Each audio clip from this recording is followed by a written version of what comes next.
नमस्कार बंधू भगिनींनो, मित्रमैत्रिणी आणि बालमित्रमैत्रिणीसुद्धा.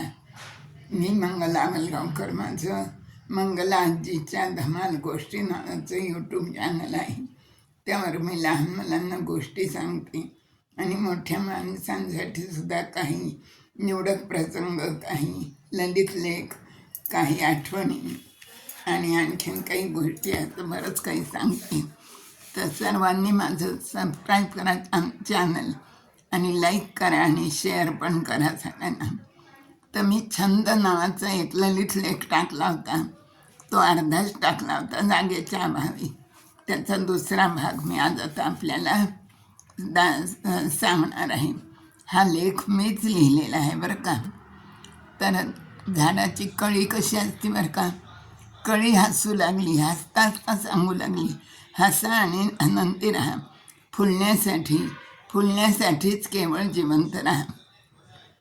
आसूसून जगणं, आस्वाद घेणं, आनंद शोधणं, आनंदात रमणं, गात राहावं जीवन गाणं.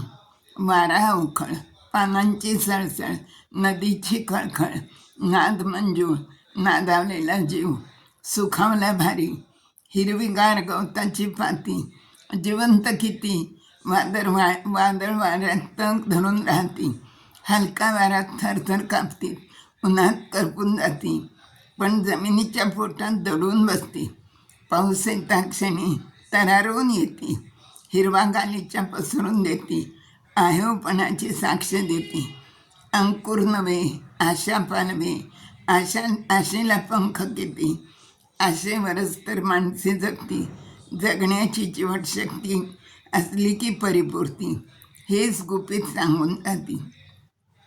खाली धरतीवरती आकाश, मध्ये झाडे डोलती, सावकाश पर्जन्याच्या धारा, झाडं नाही सुस्नात वेली, हिरवी कंच टवटवलेली. धरतीतून जीवन, आकाशातून संजीवन, फुलले नंदनवन.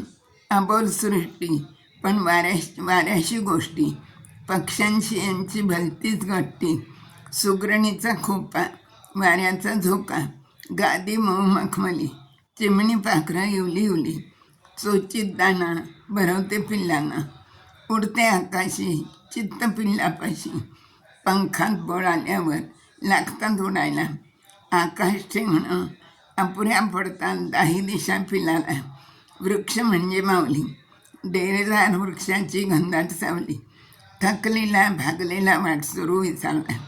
वाऱ्याच्या झुळकुईने मनोमनी सुखावला, शीन भाग त्याचा क्षणात नाहीचा झाला. भाकर तुकडा खाऊन पाणी प्यायला, नव्या जोमाने पुढे चालू लागला. असा हा वृक्ष, असा हा निसर्ग.